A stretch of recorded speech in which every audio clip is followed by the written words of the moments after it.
नमस्कार, मैं doctor Dinesh Nagpal. IPL की इस विशेष श्रृंखला के दूसरे दिन में आपका हार्दिक स्वागत है। कल जब हमने बात की थी आईपीएल के उद्घाटक मैच की और हमने कहा था कि चेन्नई सुपर किंग्स का पलड़ा भारी है, तो आप में से बहुत सारे लोगों ने कमेंट बॉक्स में लिखा कि मुंबई इंडियंस जीतेगा। लेकिन बहरहाल चेन्नई सुपर किंग्स ने साबित कर दिया कि वो वाकई अभी भी, हालांकि बहुत लोग कह रहे हैं कि उनकी एवरेज एज ज़्यादा है, लेकिन चेन्नई सुपर किंग ने बहुत बढ़िया कल मैच जीता और बहुत आसानी से मैच जीता। अगर हम देखें तो जब मुंबई इंडियंस ने पारी की शुरुआत की तो बुरा शुरुआत नहीं की उन्होंने। हालांकि दोनों अच्छा खेल रहे थे, रोहित शर्मा, लेकिन जो पीयूष चावला जिस तरह से उन्होंने गेंदबाजी की, उन्होंने एक डिफरेंस डाला। रोहित शर्मा को वापस भेजा, सैम करन ने बहुत अच्छी बॉलिंग की और उन्होंने भी डी कॉक को वापस किया। फिर मैं समझता हूँ जो डुप्लेसी और जडेजा का कॉम्बिनेशन था, जो डुप्लेसी ने शानदार कैचेस पकड़े, वो कमाल थी। हालांकि ओवरऑल मैं समझता हूँ चेन्नई सुपर किंग की फील्डिंग जो बहुत अच्छी नहीं रही थी। अंत में जिस तरह से पोलार्ड को नगिड़ी ने रोका, 3 विकेट उन्होंने लिए, तो ये कमाल की पूरा रहा। हालांकि मेरा ये मानना है कि फील्डिंग के कारण कम से कम 7 से 8 रनों का नुकसान चेन्नई सुपर किंग को हुआ, वरना ये स्कोर जो 150 के आसपास रुक जाता। हाँ, सौरभ तिवारी का मैं यहाँ जिक्र करना चाहूँगा। उन्होंने बहुत अच्छा अपना प्रदर्शन किया, बहुत अच्छा मैच खेला। उम्मीद नहीं कर रहे थे लोग उनको कि वो 11 में होंगे। सबसे बड़ा नुकसान जो रहा मुंबई इंडियंस के लिए वो रहा कि कोई भी पार्टनरशिप उनकी बन नहीं पाई।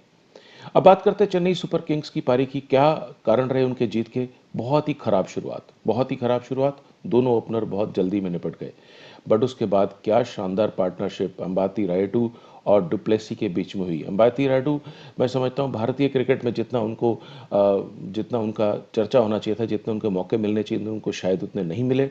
48 गेंद में 71 रन, क्या पारी खेली। डुप्लेसी के साथ 115 रन की पार्टनरशिप, और टी20 में अगर किसी दूसरे तीसरे विकेट के लिए 115 की पार्टनरशिप होती है तो उस टीम को जीतने में दिक्कत नहीं होती। लेकिन धोनी ने क्या शानदार कप्तानी की। पहले जाडेजा को भेजा, 5 गेंद में 10 रन।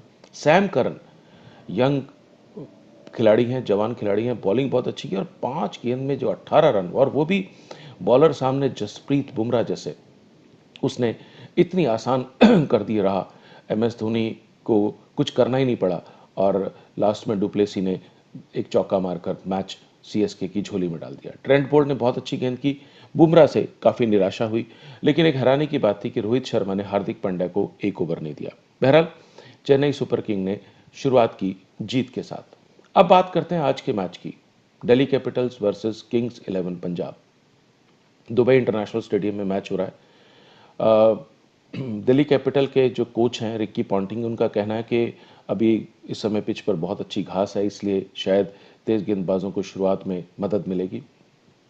पर अगर हम दुबई इंटरनेशनल का जो ग्राउंड है उसका रिकॉर्ड देखते हैं तो 61 मैच अब तक जहां खेले गए हैं, तो वहां पर पहली पारी में जो एवरेज स्कोर है वो 144 रन है और दूसरी पारी में 122 रन है, तो बहुत ज़्यादा रन यहाँ नहीं बनते हैं। दिल्ली कैपिटल ने 5 मैच खेले हैं दुबई में, जिसमें से 2 जीते। किंग्स 11 पंजाब ने 5 खेले हैं और पांचों जीते हैं दुबई के अंदर, तो ये शायद किंग्स 11 के लिए कुछ राहत भरी बात हो सकती है। लेकिन दिल्ली कैपिटल को हल्के में नहीं आंका जा सकता। पिछली बार 2019 में वो प्लेऑफ्स में पहुंचे थे, तीसरे स्थान पर रहे थे। अब बात करते हैं कि कौन खेल सकता है, कौन 11 खिलाड़ी दोनों टीमों से खेल सकते हैं। रन की जहाँ तक बात है, मैं समझता हूँ कि यूए की पिचेस पर जब तक कि कोई चाहे वो अबू धाबी हो, चाहे दुबई हो, चाहे शारजा हो, जब तक कि कोई बैट्समैन कोई बहुत विस्फोटक पारी ना खेल दे, जो स्कोर्स हैं वो 150 60 और इसके आसपास ही रहेंगे। पर क्रिकेट में कभी भी कुछ हो सकता है। पहले बात करते हैं दिल्ली कैपिटल की टीम की। किसी टीम को अगर एक समस्या है कि उसके पास बहुत ज़्यादा टैलेंटेड खिलाड़ी हैं तो वो दिल्ली कैपिटल्स है, और दिल्ली कैपिटल को बहुत सोच समझ के कॉम्बिनेशन बनाना होगा। हाँ, ये है कि उनके जो कोच हैं वो बहुत अनुभवी हैं, तो जो मैं समझता हूँ दिल्ली कैपिटल जिसको आज खिला सकती है उसमें थोड़ा बहुत रद्दोबदल वो कर सकते हैं मौके पर, अंतिम समय पर निर्णय लेकर। शिखर धवन ऑटोमेटिक चॉइस है, पृथ्वी शॉ, उसके बाद श्रेयस अय्यर बहुत अच्छी फॉर्म में है, ऋषभ पंत, ये 4 ऊपर के बैट्समैन हैं। अब उनको सोचना होगा कि हेथ मेयर या कैरी में से किसे खिलाएं। कैरी ने अभी अभी इंग्लैंड के लिए क्या शानदार सेंचुरी की थी वनडे इंटरनेशनल में, तो वो खेल सकते हैं, तो हेथ मेयर या कैरी में से एक खेलेंगे। स्टॉइनस, अक्षर पटेल या अमित मिश्रा, इनमें से अंतिम समय पर चॉइस होगी।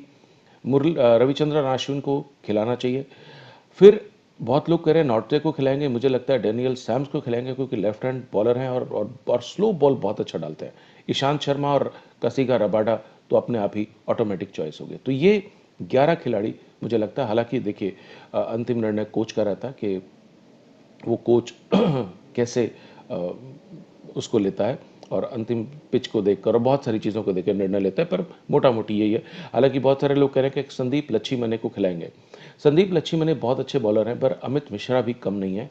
और अगर 3 स्पिनर्स के साथ जाते हैं तो मुझे लगता है कि हो सकता है अगले मैच में उनको मौका दें, पर आज भी दे सकते हैं। लेकिन अक्षर पटेल, अमित मिश्रा, अश्विन, एक अच्छा कॉम्बिनेशन बनता है। और अगर अगर उनको ड्रॉप करना पड़ता है तो फिर शायद वो, अगर लच्छीमने को खिलाना चाहते हैं तो शायद स्टोइनिस को ड्रॉप करें और स्टोइनिस के बाद अमित मिश्रा, अश्विन और संदीप लच्छीमने। और उस केस में अमित मिश्रा को भी जाना पड़ सकता है क्योंकि 2 लेग स्पिनर शायद नहीं खेलेंगे। पंजाब की बात करते हैं। पंजाब में भी बहुत अच्छे खिलाड़ी हैं। राहुल, केएल राहुल जो हैं वो कप्तान भी हैं, विकेट कीपर की भूमिका निभाएंगे। मयंक अग्रवाल ज़बरदस्त फॉर्म में है। मयंक अग्रवाल एक ऐसे खिलाड़ी हैं जो टेस्ट मैच में घंटों बहुत आराम से टिक कर बैटिंग कर सकते हैं, लेकिन जब वो T20 में आते हैं तो पता ही नहीं लगता कब 25-30 पर पहुंच गए। अब एक बहुत महत्वपूर्ण सवाल है कि क्या कुंबले गेल को खिलाएंगे या निकोलस पूरन को खिलाएंगे।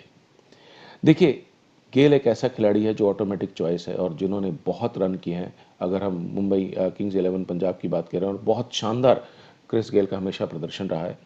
लेकिन एक सोच है कि शायद अंदर जो ड्रेसिंग रूम में ऐसी बात हो चुकी है कुंबले की और गेल की कि आपको महत्वपूर्ण मैचेस के लिए खिलाया जाएगा, क्योंकि बहुत सीनियर खिलाड़ी हैं, बहुत ही ज़बरदस्त प्रदर्शन उनका रहा है।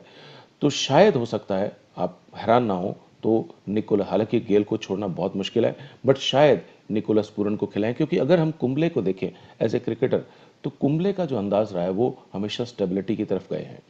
तो राहुल, मयंक अग्रवाल, गेल ऑब्लिक पूरन, दोनों में से कोई हो सकता है। मैक्सवेल, फिर सरफराज खान या करुण नायर में से एक। सरफराज खान ने बहुत रन किए, पर नायर भी बहुत अच्छे बैट्समैन हैं। मनदीप सिंह खेलेंगे। क्रिस जॉर्डन और मोहम्मद शमी उनके मुख्य हथियार हैं। ऑफ स्पिनर के तौर पर आएंगे कृष्ण गौतम। कॉटरल को खिलाएंगे, मुझे लगता है कॉटरल बहुत अच्छे बॉलर हैं। या कॉटरल या मुजीबुर रहमान में से एक को खिलाना चाहिए। और रवि बिश्नोई, जिनके बारे में बहुत अच्छी बातें सुनने को मिल रही हैं, और रवि बिश्नोई चूंकि अब कुंबले के साथ आ गए हैं और कुंबले के अंडर ट्रेनिंग कर रहे हैं तो बहुत अच्छे लेग स्पिनर के रूप में उभर रहे हैं। तो मुझे लगता है राहुल, गेल या पूर्ण में से एक, मयंक अग्रवाल, मैक्सवेल, सरफराज खान या करुण नैयर, मनदीप सिंह, क्रिस जॉर्डन, मोहम्मद शमी, के गौतम, कॉटरेल या मुजीबुर रहमान, ये पिच के ऊपर निर्भर करेगा, और रवि बिश्नोई। ये 11 खिलाड़ियों के साथ किंग्स 11 पंजाब खेलेगी। फिर जहां तक रही बात आज कौन जीत सकता है, मुझे लगता है जो पूरा, अगर हम सारा कुछ नज़रिया देखें, हालांकि क्रिकेट में कुछ भी हो सकता है और भविष्यवाणी करना खतरे से खाली नहीं होता, लेकिन जैसा कल मैंने कहा था CSK का पलड़ा भारी है, तो आज मुझे लगता है दिल्ली कैपिटल्स का पलड़ा भारी है। और दिल्ली कैपिटल्स इसमें फेवरेट टीम बन के उतरेगी। तो आज उम्मीद करते हैं कि शाम को बहुत शानदार क्रिकेट हमें देखने को मिलेगा। बहुत बहुत धन्यवाद।